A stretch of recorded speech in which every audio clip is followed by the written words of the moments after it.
I'm gonna see what the weather does. I might go hike, then shower, but either way.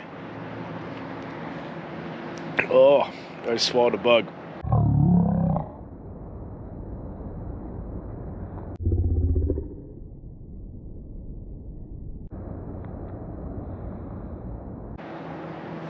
That's disgusting. I hope that showed up on video.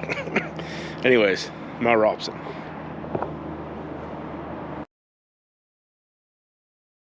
Okay, welcome back to the channel. I am on the beach at Headwater Lake, and if you look this way, you can see the views are pretty spectacular. But anyways, I came here from Clearwater, where I was hanging out with some friends, doing some canoeing, frisbee golfing, waterfall looking. And I came here, and I intended to go canoeing on that lake for today, and maybe even tomorrow. But then I got here, and it was quite windy, and I decided that I just wanted to sit on the beach all day instead. So that's exactly what I did. It felt great, but it was not productive at all. So I also have realized I need to be more productive. I can't sit on the beach all day. So I am moving from here. I'm gonna head up towards Mount Robson. Not today. I have a little bit more time here. I gotta get fully prepared because I'll be off grid for like 5-6 days, I think. So with that being said, I'm gonna go back into town in Valemont, and we'll probably see some things, do some things, and I'm gonna get ready to move on as I continue this summer van life adventure. Let's go.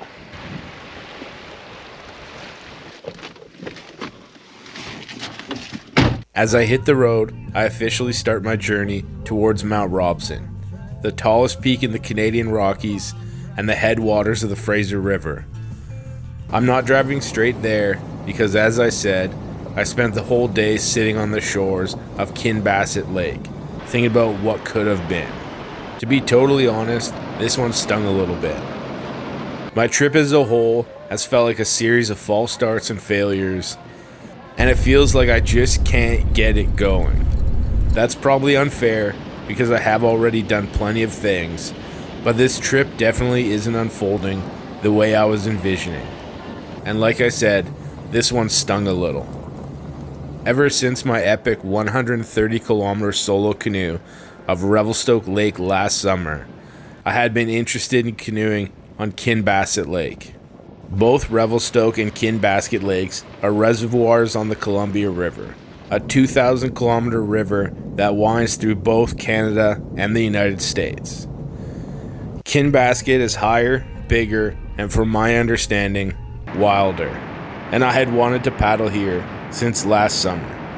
While I wasn't going to paddle the whole thing, it definitely would have been a beautiful paddle and a bit of a fact-finding mission, maybe for a future trip.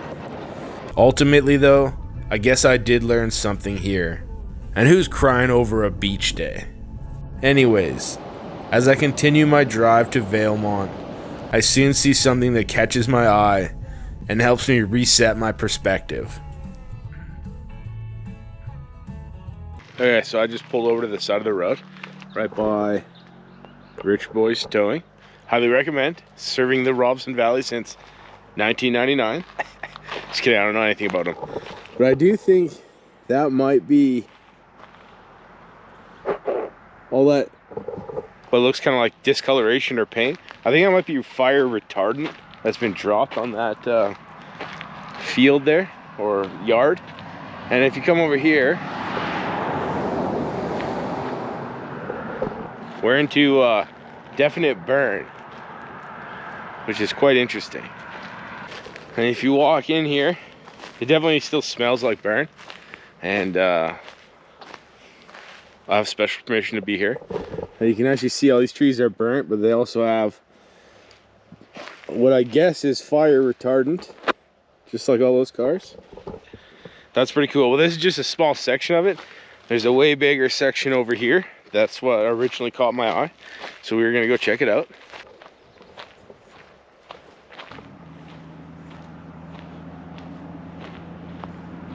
And you can see all in there, just a whole bunch of burned trees. Not that big of a thing, but we're still getting closer.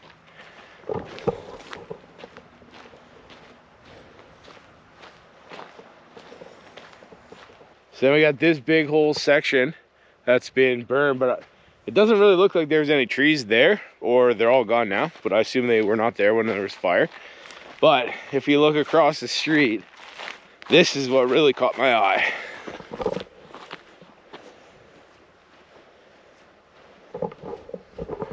This section is burned quite a lot worse. And if you come over here, there's a big fire break cut because there's a house right there. So they, you know, actively stop the fire with fire break. But this side is way more burned out than the other side. I'm gonna go in there and look around. I don't want to get too deep because you never know, falling trees might happen. But looks like they cut it, so I don't know if that's for safety or if that was to prevent the fire from spreading. But yeah, burned trees. Yeah, this is pretty crazy.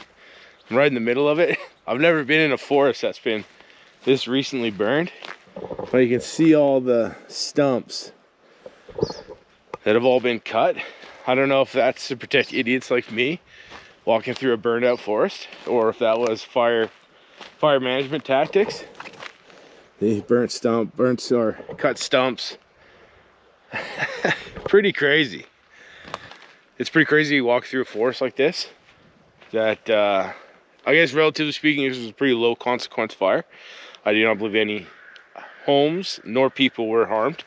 Obviously, a stretch of forest which wasn't that big, but just you can see everything's burnt, but not all the way through. What does this say? Who knows? Maybe that was numbered for scientific reasons. Yeah, it's just crazy to see. I don't really know what to say. Just burned trees all on the ground. You can still smell it. It feels like you're walking through an old campfire. I guess like you kind of are. But really interesting to see a fire from this perspective, especially considering how this trip started, being postponed because of the whole Jasper thing. Yeah, really interesting to just wander through and think. Crazy. But anyways, onwards. I spent a few more minutes here by the fire, surveying the damage and soaking in the mood. I started this day being butthurt over my failed canoe plans, but this is just a reminder that things can always be worse. And there are definitely a lot worse things than not getting your way on a van life road trip that is frivolous by nature. With that thought now in my head, I'm back on the road. Originally, I was intending to go to town and stock up on food and supplies for tomorrow's journey to Mount Robson, but on the way, I found the perfect roadside pullout to spend the night, so I claimed it as my home.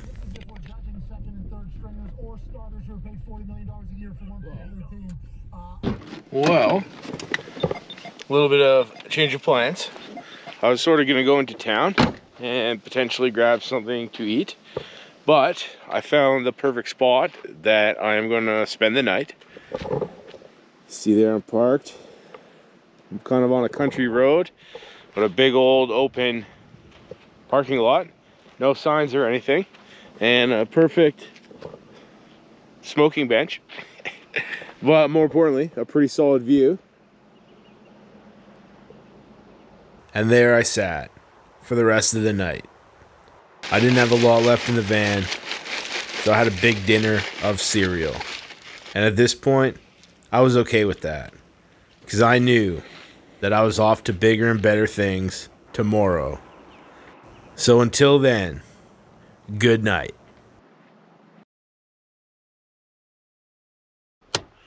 Well, good morning.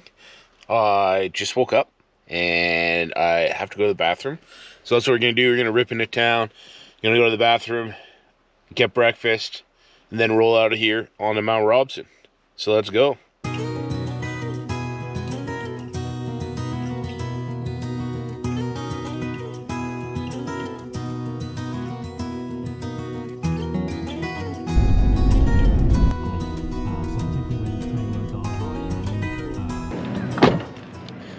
Okay, I am at the public bathrooms, and they are very futuristic, so I needed to show you.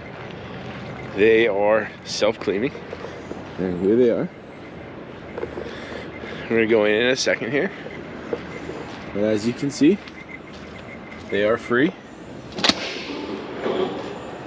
Welcome to the sanitary. A voice message will deliver you the information of use. For your safety, we advise you to lock the door with the button located at its side. This will validate the locking of the cabin. We remind you that young children must be accompanied. For your comfort. Pretty impressive piece of machinery here. But anyways, I gotta poop.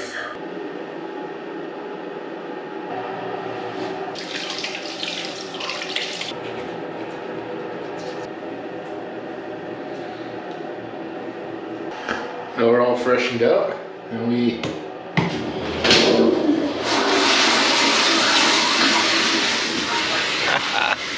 that's the future. After my poop in the future, I walked down the street to the gathering tree, where I had a chai latte and a breakfast wrap. Both were delicious, although hot. And then I was on the road. I'm finally off to Mount Robson Provincial Park. This marks a significant moment for me. This is when my trip really started to take off. The holding pattern I've been in is over. The highway through Jasper has just been reopened to through traffic, and for the first time in 20 days, I now have a plan. Head east. That is for another day though, because I have some more exploring to do while I'm here.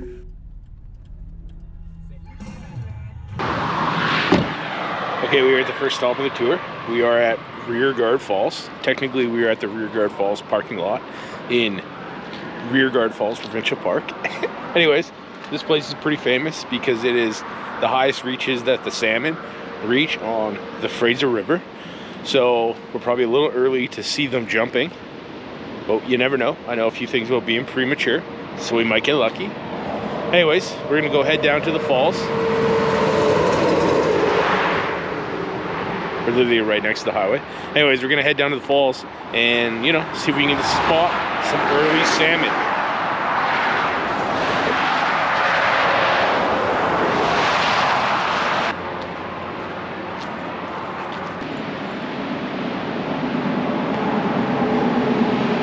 As I walk down to Rearguard Falls and ponder why they listed the salmon migration distance in miles and not kilometers, I'll tell you a little bit more about salmon.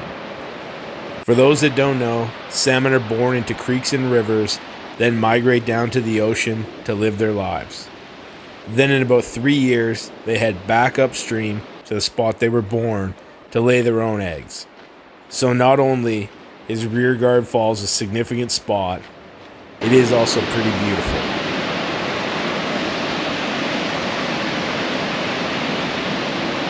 I definitely don't think we're going to see any salmon today. Maybe I judged that way too quickly, but it just doesn't look salmon-y to me. But it does look pretty spectacular. And there's this big old viewing platform. And I think I'll be able to get down there closer to the water, but it's a pretty epic view from here.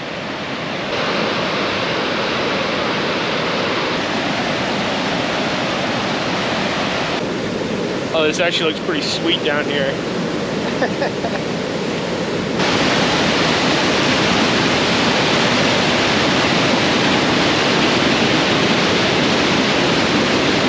You get a totally different perspective way down here. It's so much louder. Water just looks so much more powerful than it did from the top of this viewing platform. Let's look at that. That's why they call it the mighty Fraser River.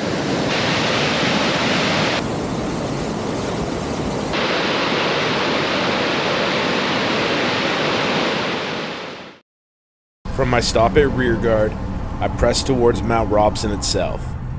Mount Robson is the tallest peak in the Canadian Rockies at 3,954 meters tall.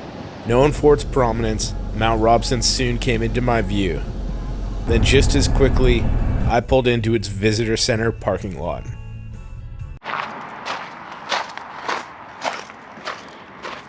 Well, I'm at Mount Robson. I actually got here sooner than I anticipated, but I can't complain.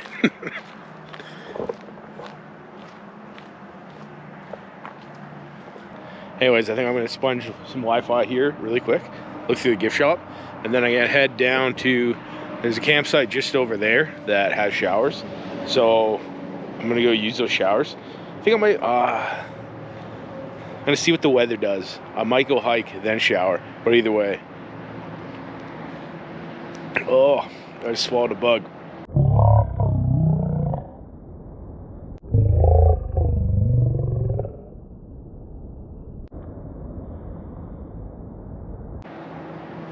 That was disgusting.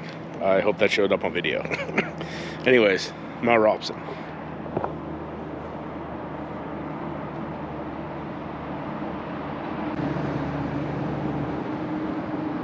After swallowing that bug soured my Mount Robson experience, I got back in the van, crossed the road, and decided that I was going hiking. Okay, we are at the trailhead for Overlander Falls, and this is also the trailhead I'm going to use to sneak into the campsite, take a shower, but I'm going to do the falls first. It seems wise decision. Get sweaty, then get clean, even though I do smell already. Anyways, I'm just killing time until I get over this bridge here to show you what we're doing and where we're going. And we are right above the Fraser River.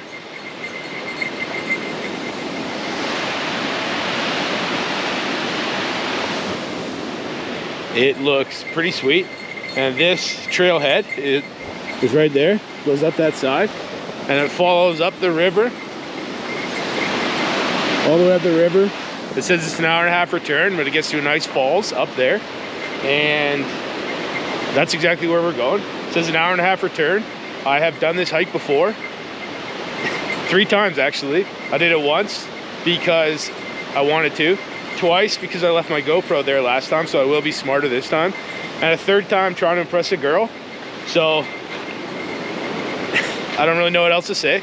I better start hiking before I accidentally give out all my secrets. As always, don't be a jerk. As I mentioned earlier, I like this hike. It's not too long, not too short, and for me, it's special. As a lifelong Fraser Valley resident, I always feel honored to be up here alongside the Fraser, some 1,200 kilometers from the part of the Fraser that I know best. Being the headwaters of the Fraser River will always make it a special place for me. And this hike is a great way to experience it. And a great place to have a moment. So we're officially at Overlander Falls. You can see it there. It is pretty spectacular, and it is on the Fraser River. Like I said earlier, I love the Fraser River. Being a Fraser Valley resident, it means more to me. Anyways, with that being said, I'm just gonna sit here and enjoy this. It took me exactly 45 minutes to get here, 2.5 kilometers, and now I'm gonna sit here, have a little celebration. And as far as you're concerned, I'll meet you back up at the van, and we'll go on our next mission.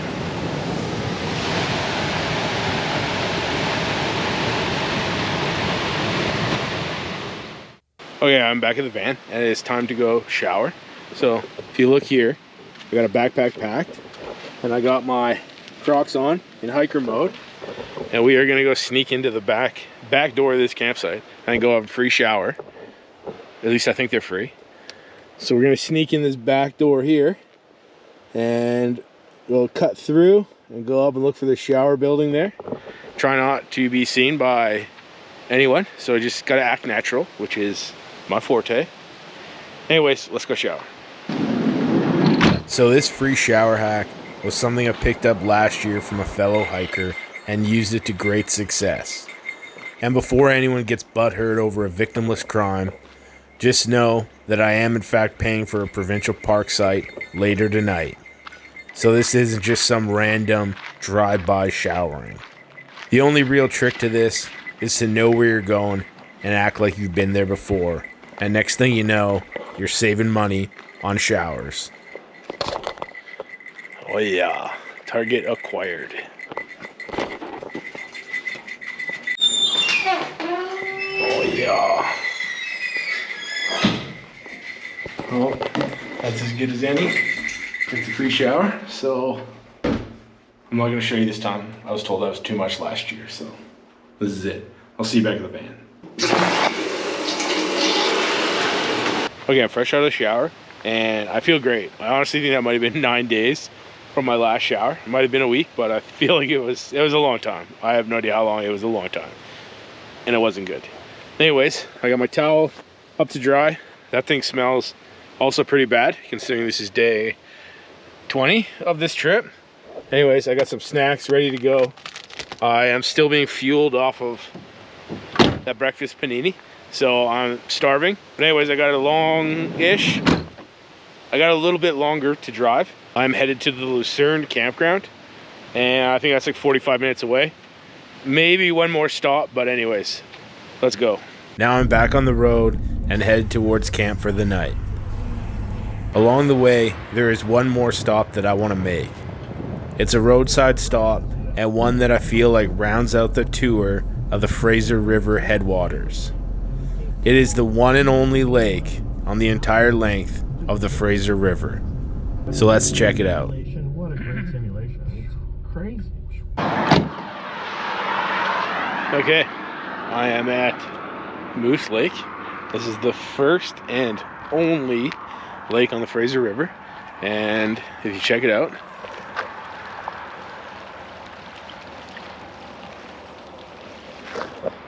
as always, it's pretty spectacular. I do think I might come back and canoe this, and weather dependent, I almost certainly will be back to canoe this. Not a very peaceful spot. But yeah, I'm pretty sure I'm going to come back to canoe this, but I have another trip planned in mind. And with that being said, I got to go there, so we're going to get back on the road, go to Lucerne campsite, and then well, yeah, that'll be that for this episode.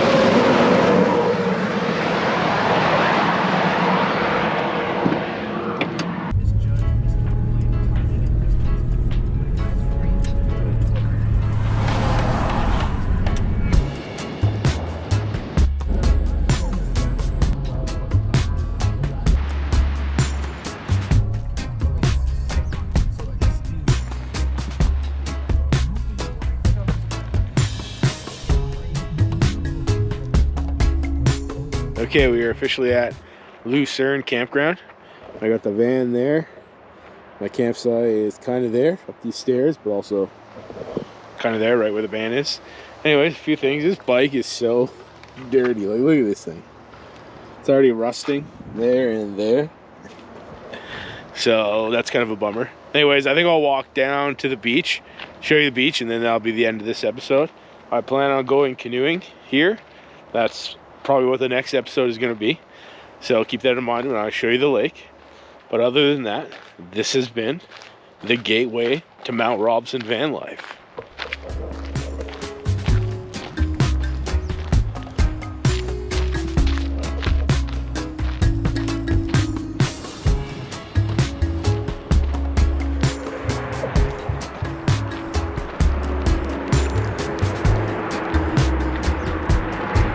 There you go, that's awesome. Pretty wicked view here at the Lucerne campground, Mount Robson Provincial Park. I'm here for a few days, got a few things cooking. And with that, that's the end of this episode. Mount Robson, the gateway to Mount Robson van life. Peace.